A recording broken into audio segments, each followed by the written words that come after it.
começar, como eu disse para vocês, né, ao início de tudo, o que vale muito é o que antecedeu o fato para que esse paciente vá consultar, né? Como é que a gente faz um diagnóstico, como que a gente consegue fazer o diagnóstico de endocardite? Primeira coisa, a gente tem que lembrar que existem bactérias, existem micro-organismos que têm afinidades por certos tecidos, e principalmente tecido quando a gente menciona aí endocárdio, né? Pode ter uma afinidade por esse tecido, mas não necessariamente que seja a porta de entrada principal. A gente sabe que existe outras formas, como principalmente a pele, né? Ou por algum outro procedimento, ou pelo uso de compartilhamento de seringas e coisa e tal. Então, o que acontece aqui? Nesse quadro clínico, o nosso paciente ele vai apresentar sintomas gerais, calafrios, artralgia, mialgia, muitos têm dor, outros não têm dor. Então, aí fica muito confuso, a gente para e pensa assim, poxa, mas então como é que a gente vai fazer um diagnóstico de endocardite? Como é que a gente vai chegar à conclusão diagnóstica, né? Se eu parar para dizer assim, olha, paciente apresenta o quadro febrícula, sudoração noturna, cansaço, perca de peso e mal-estar. Primeira coisa que vocês vão pensar vai ser o quê? Tuberculose, né? Febrícula, sudoração noturna, cansaço, perca de peso e mal-estar, a ETBC. Vamos fazer o exame físico, quando chega na ausculta, não evidencia nada. Radiografia torácica, pulmões, perfeitinho, sem nenhum processo ou nenhuma alteração. Então, a gente pensa em que outro quadro clínico? Podemos pensar em uma endocardite, por que não? E aí é que está o problema. Endocardites acaba sendo um diagnóstico de exclusão, tá? Você vai colocando os potenciais diagnósticos, como tuberculose, e lá, por fim, não é TBC, não tem nada a ver, então pode ser o quê?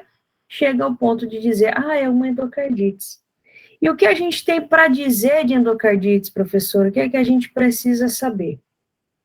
Endocardites nada mais é que uma inflamação da membrana interna do coração, lembrando que o coração ele tem um endocárdio, o miocárdio, o epicárdio, e é um tipo comum, né? É um tipo comum, porém não tão frequente. Costumamos falar de endocardite bacteriana, né? Quando eu tenho instalação de certos germes a nível desse coração. Só que o que acontece? Essa propagação, essa disseminação acontece, obviamente, pelo sangue, né? Então, nós temos aí uma disseminação sanguínea, uma hematógena, ok? E pode vir por qualquer parte ou qualquer porta de entrada no nosso corpo, principalmente pela boca. O que a gente faz, assim, acender a lamparina ou a lâmpadazinha para um bom diagnóstico?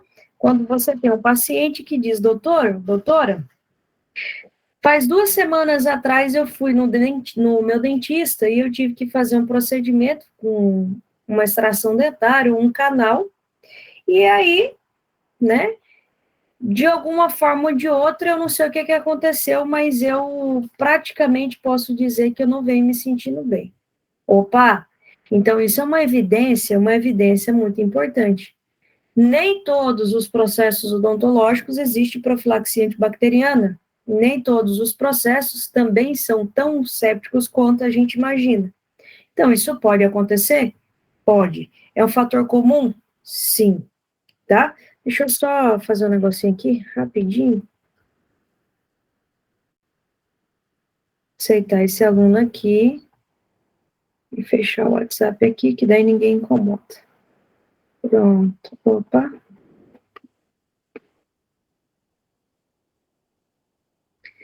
Vamos lá?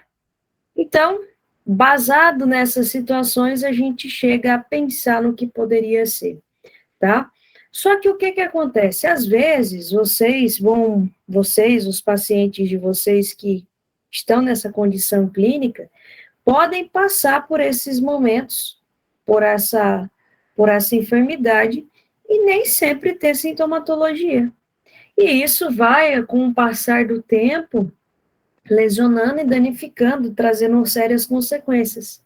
Por que eu estou falando isso? Porque nós vamos ver a classificação da endocardite, tá?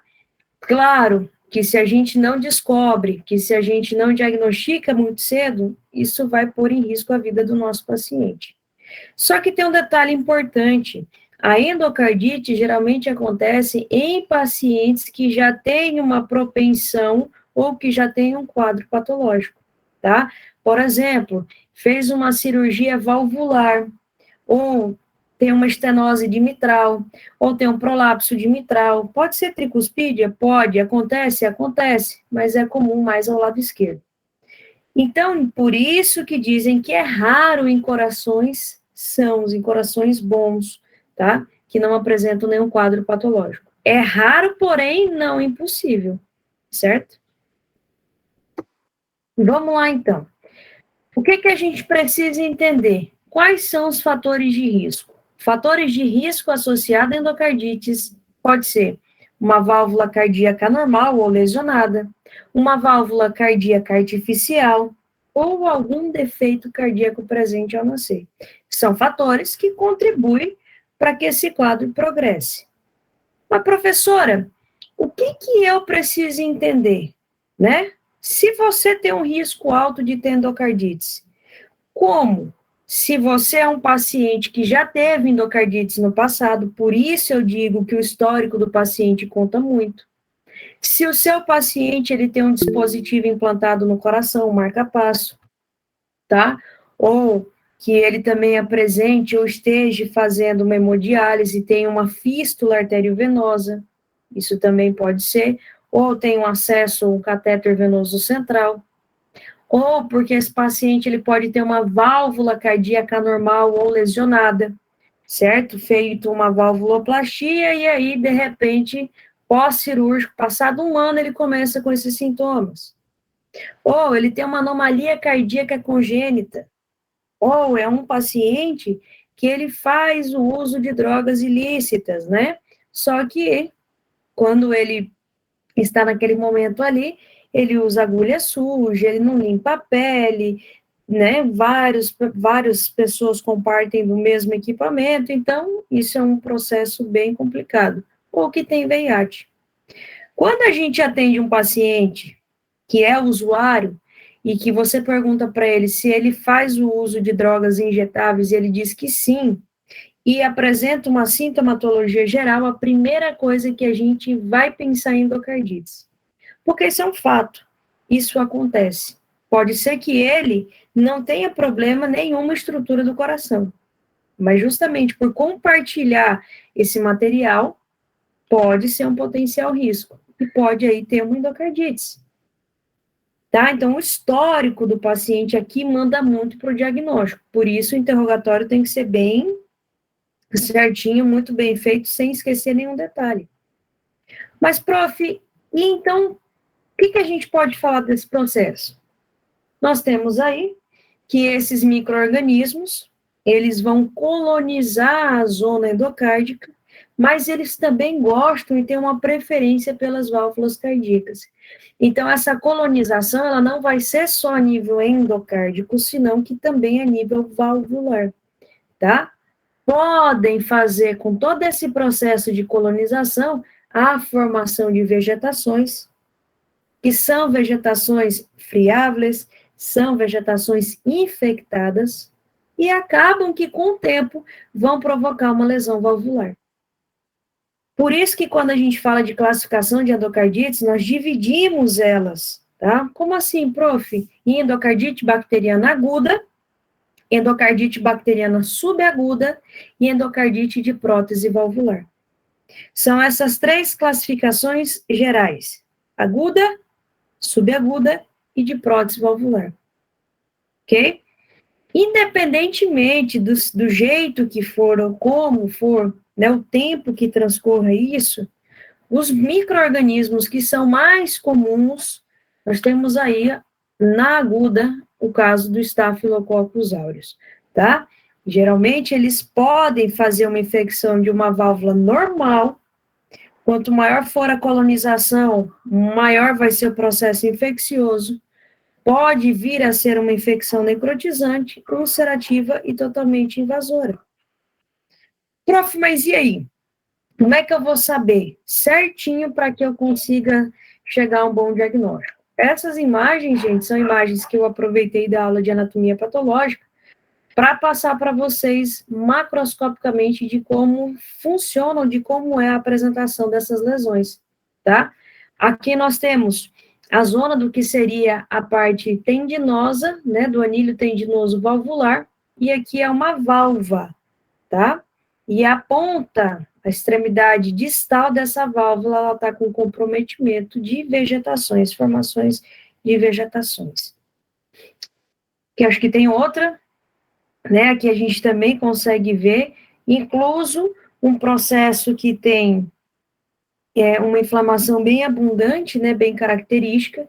Nós temos aqui também processos hemorrágicos associados a todo esse processo infeccioso inflamatório, não somente com comprometimento valvular, senão que também acaba comprometendo cordas tendinosas, que são essas estruturas, e os músculos papilares, tá?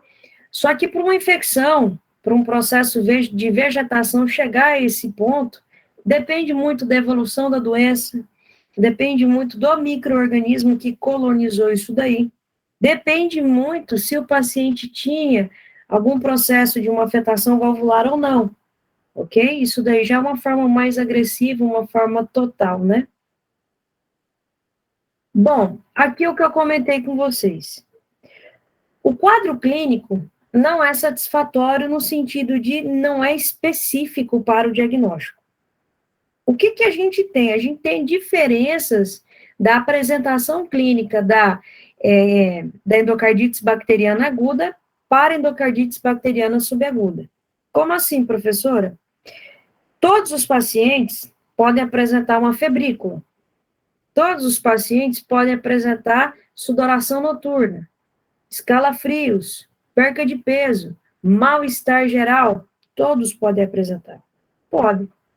Mas existem diferenças daqueles pacientes que apresentam endocardite bacteriana aguda, que aumentam muito a temperatura, frequência cardíaca aumentada, o cansaço é característico. Aí você até pensa que ele está no quadro de uma insuficiência cardíaca. Já vou comentar isso com vocês, tá? E claro, gente, quanto maior for a vegetação, quanto maior nós temos o processo dessa colonização e dessas vegetações, de alguma forma ou de outra, o fluxo sanguíneo ele vai ser prejudicado, certo? E às vezes nós temos remolíneos sanguíneos. O sangue vai ficar turbulento na cavidade.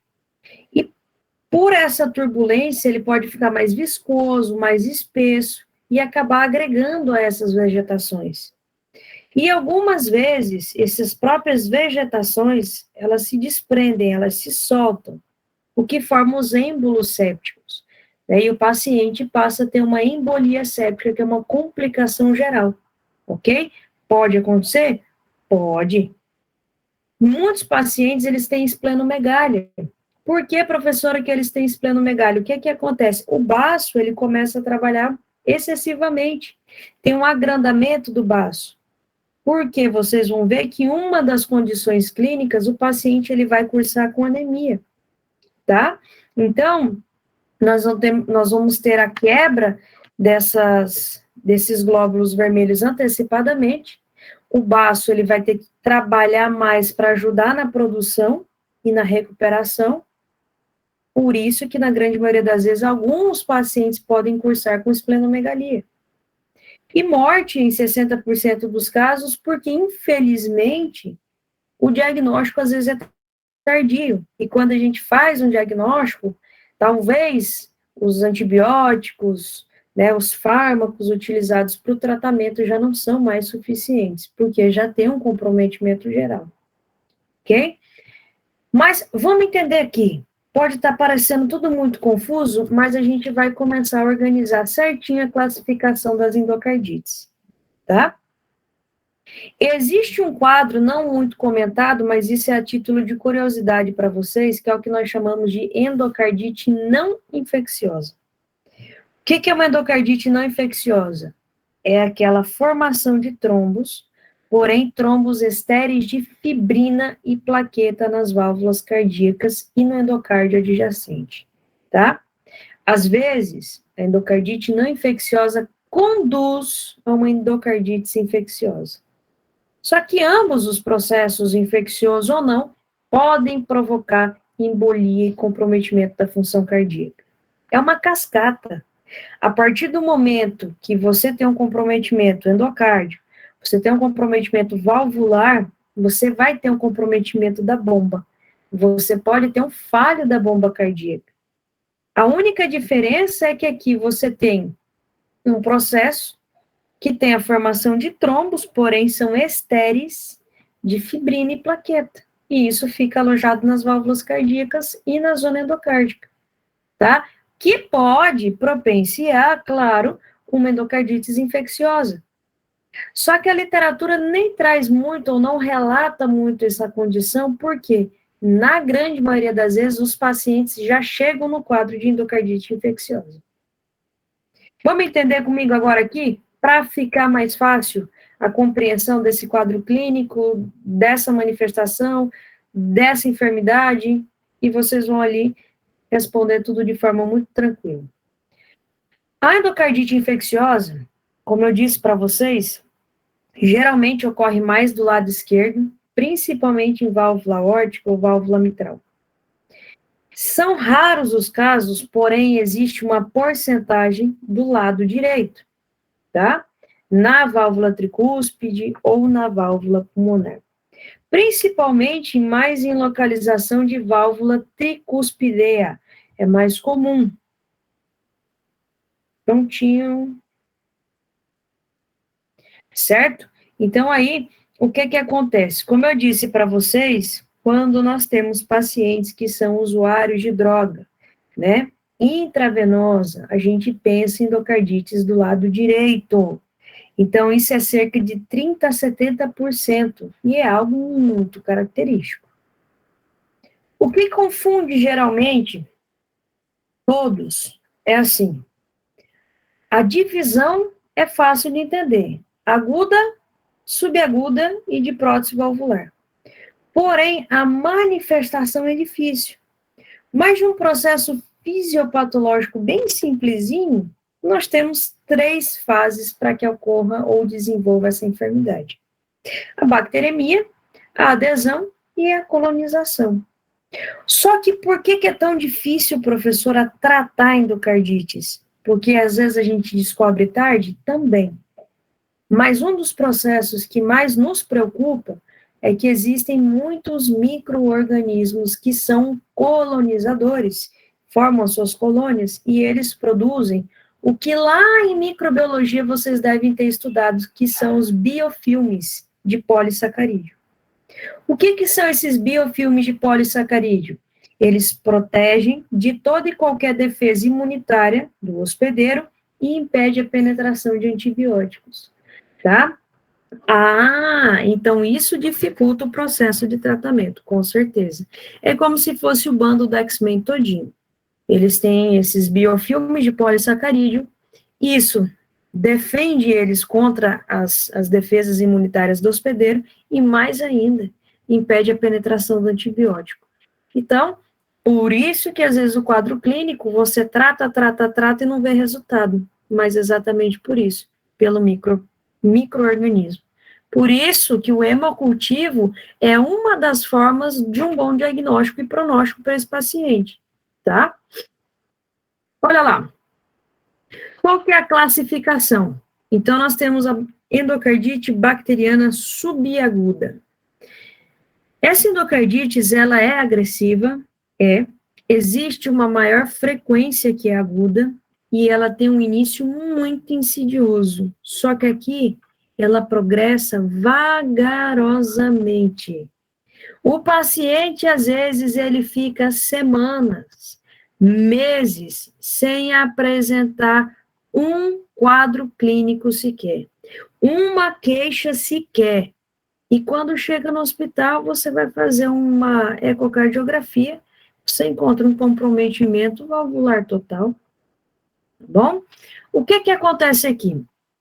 O problema é que os nossos pacientes não dão a informação necessária ou porque a gente não pergunta o que deve. Primeira coisa, a gente precisa saber aonde, qual foi o foco de infecção, qual foi a porta de entrada. Se a gente não sabe, não tem uma história prévia do antecedente, muito difícil vai ser o diagnóstico. Aí vocês pensam, né? Falando de uma endocardite bacteriana subaguda. Existem vários micro-organismos, frequentemente os streptococcus, principalmente o víridas. Tá, prof? Mas aí tem aureus, o Staphylococcus epidermidis, nós temos ali a Gemella morbillium, que também é um dos fatores importantes, o Haemophilus influenzae, né, o Haemophilus sp, dentre outros micro-organismos. E aqui, o que é interessante da endocardite bacteriana subaguda é que, geralmente, esse quadro clínico, essa enfermidade específica, ela afeta aquelas válvulas anormais, tá? O paciente tem que ter alguma alteração valvular. Logo, um processo de bacteremia assintomática. Exemplo, você teve um paciente que teve uma infecção periodontal, certo? Você teve um paciente que teve internado por uma gastroenterite, ou por uma infecção geniturinária, uma pielonefrite. Esse paciente foi, se tratou, foi para casa, passado 3 meses, passado às vezes 1 ano, né? Não demora tanto isso, são dias e tal. Mas passado alguns meses, ou até mesmo 2 semanas, ele volta para o hospital. E ele volta dizendo para você assim, ai, doutor, ultimamente eu não estou conseguindo comer direito, eu perdi peso, eu estou tendo muita sudoração, sabe? E eu não sei o que está acontecendo, às vezes eu tenho até um mal-estar geral, uma febrinha, mas eu não sei. Aí você vai olhar o histórico do seu paciente, ou você pergunta, e ele teve um processo há tempos atrás de uma infecção. Não, você não sabe se a condição dessa infecção periodontal, ou gastrointestinal ou geniturinária teve ali uma bacteremia sintomática. Por quê? O nome já diz assintomática. Todos nós podemos ter processo de bacteremia, porém a gente não sabe efetivamente, porque algumas podem ser assintomáticas. E aí, professor, então eu faço o quê com esse meu paciente? Né? Já vou explicar. Logo, você tem um paciente que apresenta ali um quadro de uma endocardite bacteriana aguda. Aguda, porque ela vai ter um início abrupto e ela progride rápido, tá? Em dias, 3, 4, 5, 6, 7 dias no máximo. Mas você tem uma evidência da onde foi o processo infeccioso ou aonde foi a porta de entrada. Porque é dias, né? Ontem aconteceu, hoje você já teve uma resposta, tá? Agora, aqui é interessante que o quadro de endocardite bacteriana aguda acomete válvula normal. Então, seu paciente pode não ter nenhuma alteração valvar, mas ele vai ser acometido. Aqui nós temos o aureus, nós temos os streptococcus hemolíticos do grupo A, pneumococo, gonococo, todos podem partilhar desse processo. Aqui é aquele paciente que vai chegar para você com febre alta, tá? Febre elevada. É um paciente que vai ter um aumento da frequência cardíaca. É um paciente que vai ter cansaço. Aí você vai pensar, poxa vida, esse paciente tem todos os parâmetros para um quadro de uma insuficiência cardíaca, só que está descompensado e nunca foi diagnosticada. E aí você tenta colocar ele nos critérios de Frankman, você não vai conseguir, porque ele não tem a apresentação dos critérios. Ele tem algumas características. Aí você vai desvendando os mistérios, né? E tem a outra condição, que é a famosa EPV, que é endocardite de prótese valvular. Isso aqui já é mais clássico, tá? É aquele paciente que fez uma cirurgia para trocar a válvula e em menos de 1 ano ou até 1 ano, ele tem um processo que vai fazer com que ele volte para o hospital. Infelizmente, não é uma porcentagem de 2 a 3% dos pacientes, né? Infelizmente, não. É uma porcentagem mais alta. Mas o que a gente tem aqui? O paciente fez uma cirurgia para uma troca de uma válvula aórtica ou mitral, beleza. Independentemente se ela é mecânica ou se ela é biológica, né, o que foi feita essa troca, vai acontecer. Por quê, professora? Porque o procedimento, às vezes, não estava tão séptico do jeito que se esperava, né? Então, teve uma contaminação durante o processo cirúrgico. Também nós temos bactérias que são resistentes a antimicrobianos e que cada vez mais potencializam e não faz nenhum efeito qualquer fármaco que você vai tratar, tá? Mas o que é interessante? O paciente operou, foi para casa. Alguns desenvolvem em menos de 2 meses, outros mais de 2 meses, outros 1 ano. E aí eles passam a ter sintomas gerais e vão para o hospital, porque já recebem essa indicação do cardiologista. Olha, fulano, você vai fazer uma cirurgia para trocar a sua válvula, beleza? Beleza. Logo pós-cirúrgico, antes de mandar o paciente embora para casa, você vai avisar. Qualquer sintoma que você tenha, o que apresente, seja isso, você volta para o hospital. E isso acontece. E pode ser o lugar mais limpo? Pode. Depende do micro-organismo. Mas tem outros processos, por exemplo, que demoram para desenvolver. E tem um início tardio. E quando isso acontece, é porque você teve uma contaminação com um micro-organismo, porém de baixa virulência. Tá? Então, o que é que nós temos aqui? Nós temos um paciente que vai ter um quadro assintomático, na grande maioria das vezes, e quando se fizer sintomático, já é um estado mais grave. São bactérias que são, digamos assim, bactérias transitórias e assintomáticas, que entram aí os bacilos, entram os Streptococcus epidermidis, outras bactérias que são difíceis de diagnosticar. Mas todo paciente que faz uma cirurgia por uma troca de válvula é um paciente de risco, ele já tem uma condição de risco. Agora vamos para a parte que nos interessa também, é entender um pouquinho o quadro clínico. Por quê? Como eu disse, se você tem um paciente que apresenta o quadro de endocardite bacteriana aguda, esse paciente ele vai ter febre alta, 38,9 a 40. É o paciente que, quando você vai comparar os parâmetros vitais, ele vai ter um aumento da frequência cardíaca, ele vai ter um cansaço, e isso tudo é porque ele tem uma lesão valvular extensa, uma lesão que causou sintomatologias, uma lesão que progressou muito rapidamente, e que simula sintomas de insuficiência cardíaca. Você vai até pensar a dar um diagnóstico de insuficiência cardíaca, mas quando você vai avaliar a fração de ejeção no ecocardiograma, pode ser que ela esteja preservada, pode ser que esteja alterada. O que vai te chamar a atenção aqui? O antecedente do fato, porque é um paciente que provavelmente teve um processo infeccioso inflamatório em tempos, diferente de um quadro de uma insuficiência cardíaca, que é uma via final de uma patologia cardíaca. É nisso que a gente tem que embasar para fazer o diagnóstico diferencial.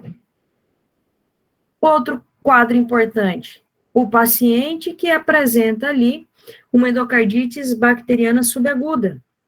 Aqui, geralmente, o seu paciente vai ter cansaço também. Só que ele tem uma febre moderada, uma febrícula.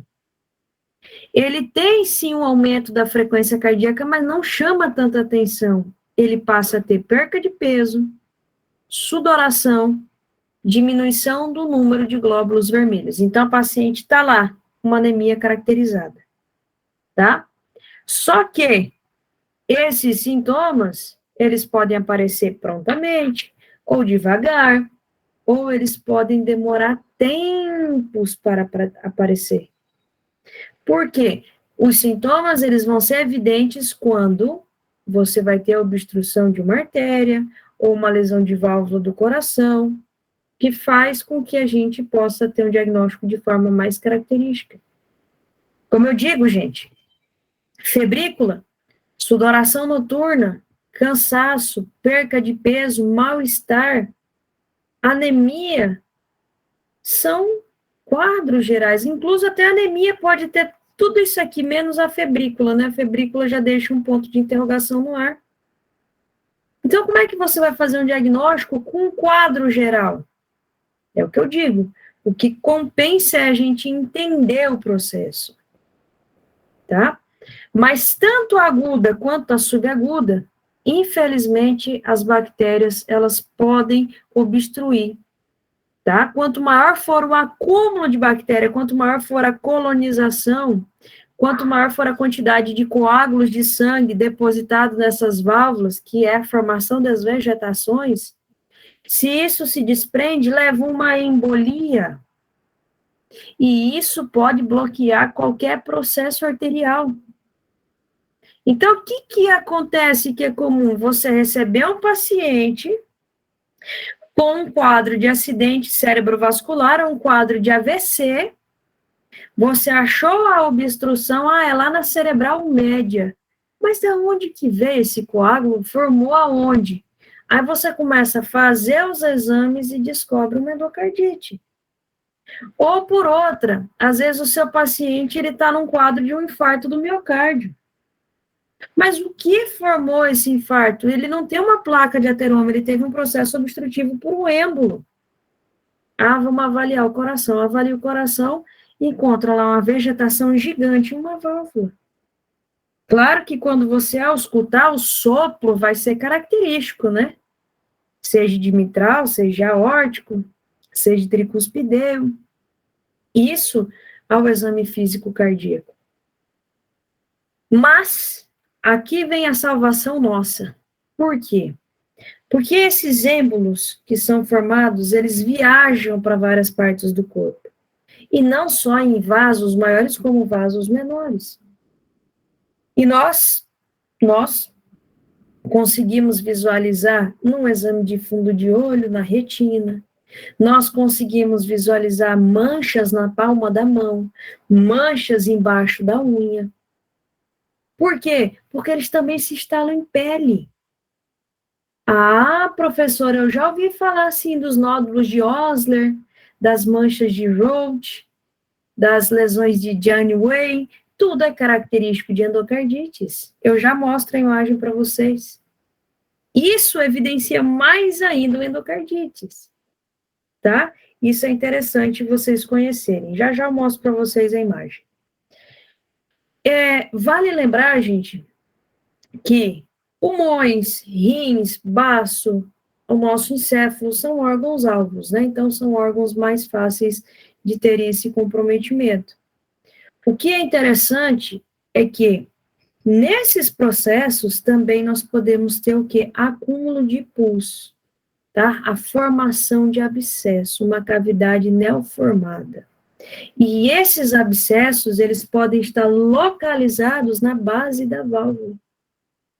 Ok? E claro, isso sempre vai ser um processo mais infectado que outro. Então, o abscesso também é uma complicação. Quanto maior acúmulo, você pode ter uma formação de uma nova cavidade e ali se concentrar esse pulso, esse produto infeccioso inflamatório. Então, nós estamos frente a quadros complexos, tá? Agora, a nível de uma válvula, o que pode acontecer? Olha, essas válvulas, elas podem ser perforadas, elas podem começar a não conseguir trabalhar de acordo da sua funcionabilidade normal, podem fazer uma regurgitação, tá? Também, esse paciente, às vezes, vai chegar para vocês em choque séptico, hipotenso, alteração do estado de consciência, sudoreico, ok? O que é outra coisa que a gente também tem que tomar o cuidado é que todo esse processo dessa disseminação embólica dessas vegetações vão cada vez mais lesionando o endotélio, tá? Uma artéria pode se romper, uma artéria pode ter um abaulamento, e isso tudo a gente sabe que depende da lesão, ok? Agora, prof, o que é característico? O que é característico? De tudo, de tudo, de tudo, isso aqui vocês vão encontrar nos pacientes, ok? Vocês vão encontrar escalafrios, vocês vão encontrar alguns com dor articular, palidez e nódulos subcutâneos dolorosos, isso é fato. E confusão. Confusão, opa, pensa que pode ser já um choque séptico, tá bom? Isso tem que tomar um pouquinho de cuidado, beleza? Como eu disse, na pele, na nossa esclerótica, nós podemos ter pontos avermelhados, manchas avermelhadas pequenas, podem ser petequias, umas um pouco maiores, tá? Embaixo das unhas a gente também pode ter lesões que são as hemorragias em astilhas, ok? Outra coisa interessante é que todo mundo para e pergunta assim, por que que na endocardites o paciente tem mancha em mão, em pé, embaixo da unha, na esclerótica do olho, na conjuntiva dos olhos, por quê? Porque nós temos que esses êmbolos, quanto menorzinho eles forem, eles se desprendem das válvulas e eles viajam para onde eles querem, ok? Então, eles vão viajando. Os menores geralmente vão para a pele, os maiores geralmente vão para coração, para a zona do miocárdio, né, por uma artéria coronariana, ou por uma carótida até chegar lá no polígono de Willis, certo? Claro que quando vocês forem fazer a ausculta nesse paciente, vocês vão evidenciar o quê? Um sopro. Quanto maior a extensão da válvula, maior vai ser a audição, a percepção desse sopro. Ou, se o seu paciente já tinha um sopro, já era conhecido porque tinha uma enfermidade valvular, esse sopro pode ser intensificado ou modificado. Bom, como eu disse, esplenomegalia acontece justamente nos casos porque nós estamos tendo aí, né, um processo de evacuação sanguínea, como a gente diz, evacuação sanguínea, por quê? Porque você tem uma embolização total, o coração vai ter que trabalhar muito mais, né, ele tem um compromisso, nós temos ali um acúmulo dessas secreções, a quebra desses glóbulos vermelhos, e automaticamente isso vai ter que ser reemplazado. Por isso, alguns quadros nós temos aí anemia. Não é comum? Não, mas pode acontecer. Outro exemplo, né, o que seriam aí esses acúmulos, essas vegetações. Mais um exemplo, aqui a gente tem um engrossamento, tanto valvular quanto uma hiperemia bem marcada, né, a nível do tecido cardíaco. Mais uma vez. Tá? Como eu disse, só enfatizando que na subaguda, o Streptococcus viridans, o Faecalis e o Bob são os mais comuns e infectam válvulas anormais ou lesionadas previamente. Então, por isso aqui, tá? A perca de peso, febre baixa, mal-estar inespecífico e começo insidioso. Grave uma coisa. O paciente, às vezes, vai chegar para você e talvez vai pensar que isso não seja relevante, mas vai dizer, doutor, há uns dias atrás eu tive um quadro de uma gripezinha, né? Aí você vai perguntar, como assim? Ah, eu tive, sei lá, meu corpo estava ruim, eu estava com dor no corpo, eu só queria ficar deitado na cama, eu estava sentindo muito cansado, meu nariz estava escorrendo, aquela coisa, sabe, de gripe. Me deu até febre. Ah, mas isso acontece com frequência? Não, não tanta frequência, mas eu fiquei acho que umas 2 semanas assim com esses sintomas. Quando o paciente diz isso, né, desse síndrome gripal, quando você ausculta o paciente e você ausculta um sopro, você presta muito bem atenção se você não está à frente de um quadro de uma endocardite. Aí você vai para o exame físico desse paciente, você observa que às vezes não tem um achado para dizer, não, tá anormal isso aqui, ou tá isso, ou tá aquilo. Mas às vezes ele tá meio pálido, né? Ele tem uma palidez. Então você junta os pontos para chegar nesse diagnóstico, usando os critérios que eu vou mostrar para vocês, tá? Bom, então, a patogenia aqui, né, nós temos um quadro de uma bacteremia, que é um requisito prévio para que aconteça uma endocardite infecciosa, mas lembrando que isso pode proceder de qualquer outra infecção do organismo. O abuso de drogas, né, qualquer procedimento dental, qualquer microlesão do tubo digestivo, de via urinária, de orofaringe, isso tudo aqui é o antecedente que eu disse que é importante vocês saberem. Perguntem, gente, se estava internado, se teve internado, se fez cirurgia, se não fez cirurgia, tá?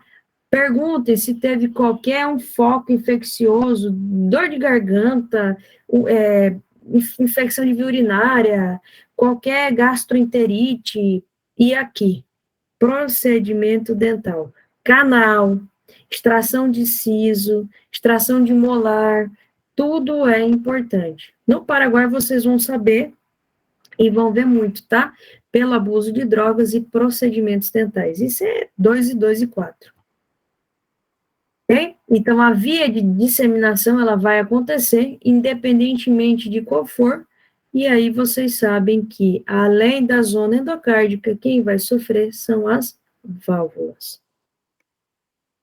Então, qual é o fator de risco para esses pacientes? Fator de risco, gente, se eles têm comprometimento de válvula, prolapso de mitral, estenose calcificada, se eles têm uma prótese, né, valvular, se eles têm catéter vascular permanente, paciente, como eu digo, que precisa de diálise, que tem fístula, é muito comum acontecer isso, tá?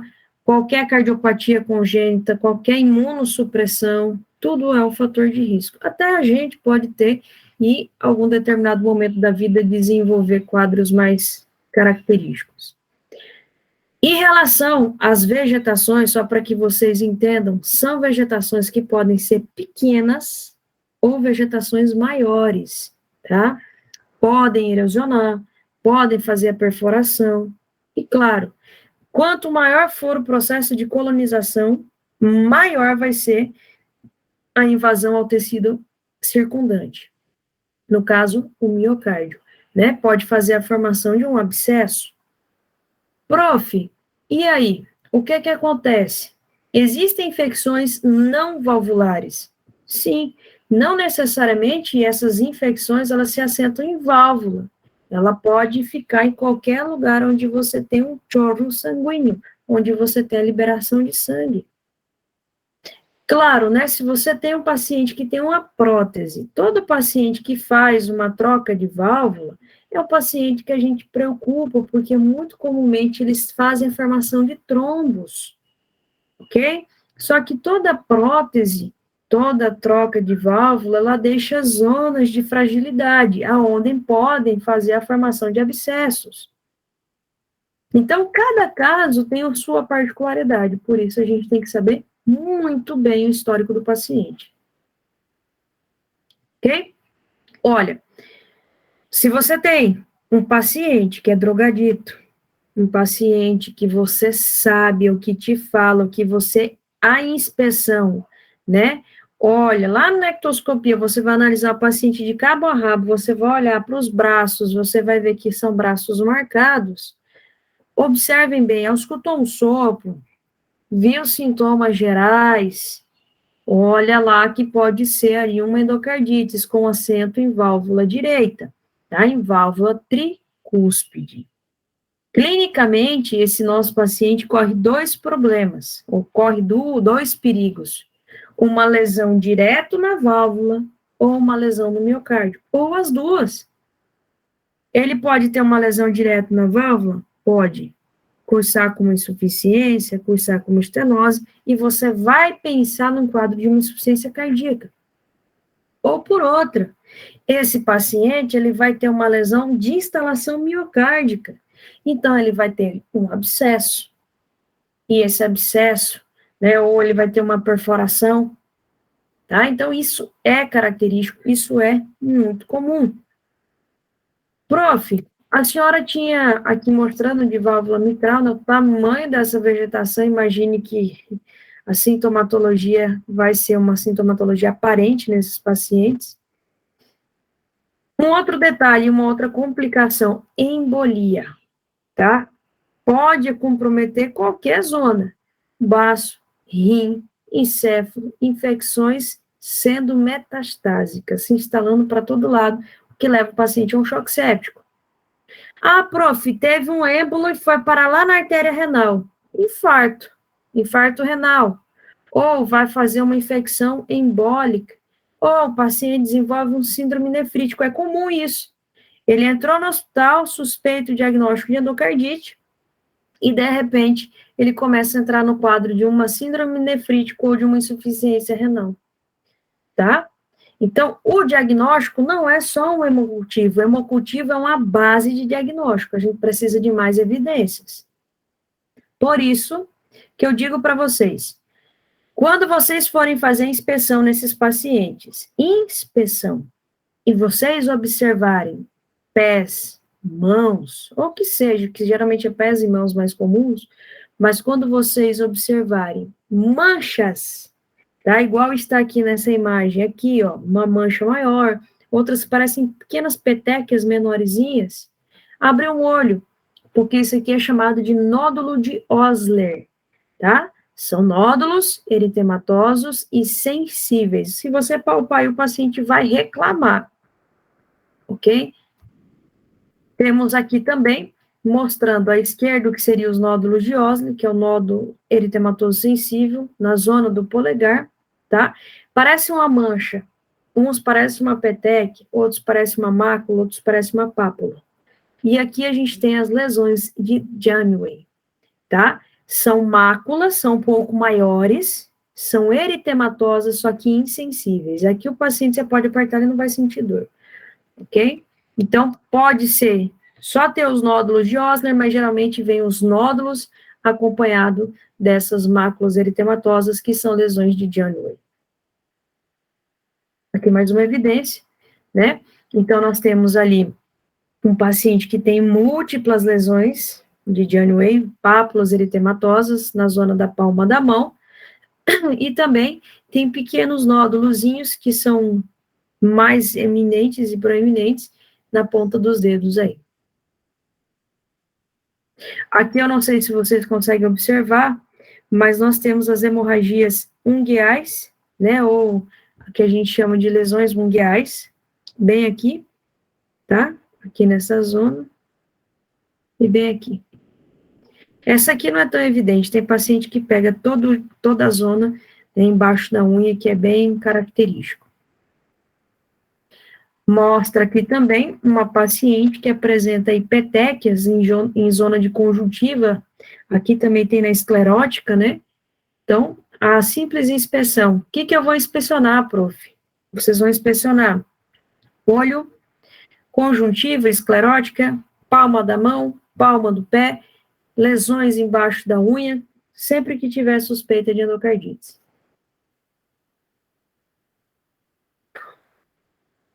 Tem um outro quadro clínico que a gente chama de endocardite trombótica não bacteriana, tá? Como assim, prof? Aqui é um paciente que ele vai ter trombos pequenos, só que esses trombos são estéreis, certo? E aí eles são unidos em forma laxa na válvula, sem inflamação, sem dano valvular significativo.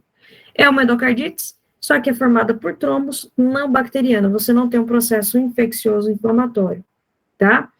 Geralmente, pode acontecer em alguns casos de um adenocarcinoma, né, visceral, ou pacientes com insuficiência renal, ou uma sepse crônica, não é tão falada ou comentada, tá? Mas é mais um processo trombótico do que qualquer outra coisa. O que vocês podem ouvir falar aqui, dá um exemplo, né? Só que a gente não tem aí nenhuma colonização bacteriana, mas trombo. que fala diagnóstico, ecocardiografia e cultivo, eu já vou falar de forma mais específica o diagnóstico. E, gente, o prognóstico desses pacientes, né, depende muito. Por quê? Na grande maioria das vezes eles não resistem, eles vêm a óbito, tá? Depende do tratamento, depende da idade, depende da infecção, depende se teve troca de válvula ou não, depende do micro-organismo, depende de toda a extensão da lesão, tá?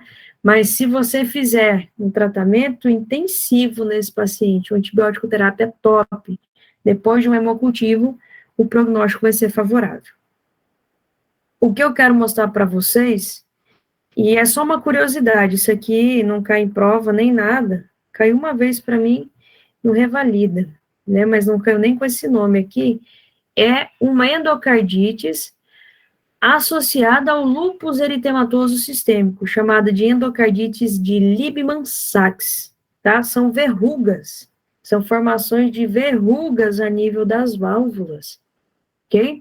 Isso é muito comum naqueles pacientes que têm lúpus eritematoso sistêmico, por isso são chamadas de endocardites de Liebman-Sachs.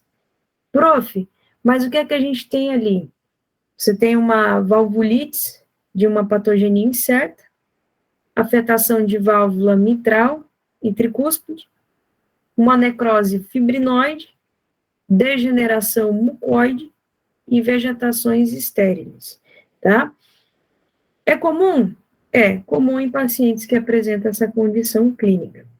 Então, aqui, não sei se dá para ver bem na imagem, nós temos pequenas verrugas que ficam assentadas na zona valvular, tá? Por isso é chamado de endocardites verrugosa não bacteriana, ok? São de 1 a 3 milímetros. Claro que isso, gente, quanto mais for passando o tempo, o paciente pode vir a apresentar sintomas. É o que a gente sempre diz, às vezes você pode morrer com uma lesão valvular, e sem saber, porque depende da progressão da enfermidade. Aqui, ó, vendo? São estruturas que às vezes se assentam em válvula e às vezes se assentam em cordas, né, tendinosas ou tendíneas, e isso é muito comum, tá? Nessas condições do paciente com lúpus. Aqui, vamos lá para a parte importante da nossa aula de hoje. Não que o que eu falei até agora não seja, mas isso é muito. Prof, a senhora disse isso, aquilo e mais aquilo, certo? Certo. Mas como é que a gente consegue fazer um diagnóstico? Assim como para insuficiência cardíaca, nós temos aqui os critérios. E um deles é o critério de Duke, tá? O que é o critério de Duke? São critérios para diagnóstico de endocardite. Você tem os maiores e os menores. Geralmente, você embasa mais pelos menores. O que você vai viabilizar aqui para conseguir fazer um diagnóstico? Você vai sempre analisar a hemocultura, tá? E você sempre vai analisar os critérios ecocardiográficos. Então, você vai precisar de hemocultura e da ecocardiografia.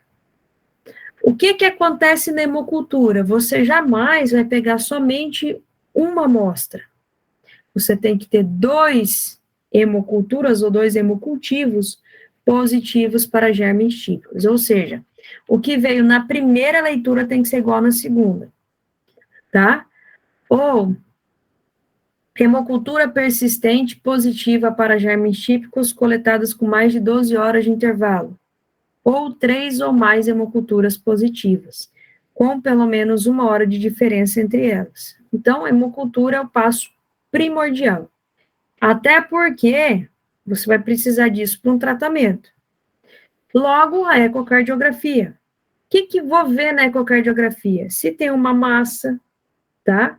Se essa massa, ela tá na válvula, ou se ela tá no aparato da válvula, ou se ela tá fazendo um processo regurgitante, ou se essa válvula, ela tá na zona onde foi trocada uma prótese, não, onde foi colocada uma prótese, ou se tem um abscesso, ou se tem uma deiscência da válvula, da prótese valvar, ou uma regurgitação. Tudo isso é importante. São parâmetros da ecocardiografia. Agora, o que você tem como critérios menores que geralmente a gente faz o diagnóstico por isso, tá? Se o paciente faz uso de drogas injetáveis, é um critério. Já pontua 1. Se ele teve febre, já pontua. Se ele tem fenômenos vasculares, vamos dizer que ele tenha lesões na conjuntiva, ou lesões de Janeway, ou nódulos de Osler, ou manchas de Joe, já pontua, tá bom? Então, isso é importante, certo? Então, para o diagnóstico definitivo, vocês têm que ter 2 critérios maiores, ou um critério maior, que geralmente tem, e 3 menores, tá? Ou só 5 critérios menores. Só não, né? Tudo isso. Às vezes o paciente tem um combo, tem tudo.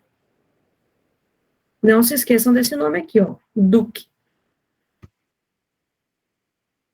Tá? Então, aqui são os critérios de DUC modificados, né? A presença de 2 critérios maiores ou menor, mais 3 menores ou 5 menores, igual está listado lá. E o que é interessante, avaliar a cultura e avaliar a disfunção endocárdica, ok?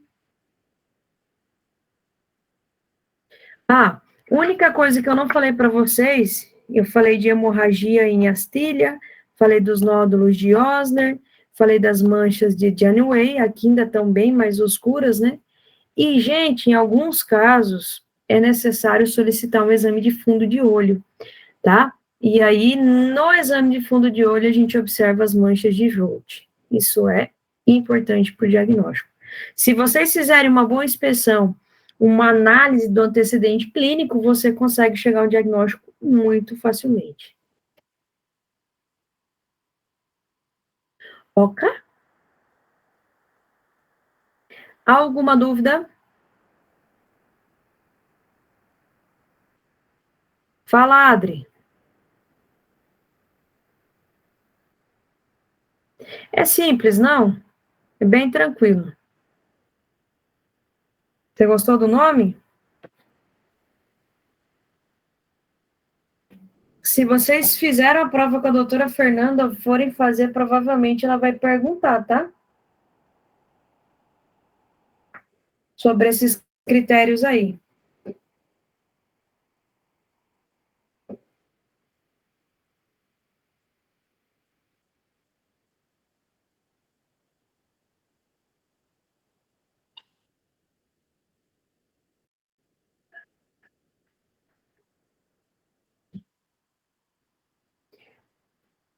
Uhum.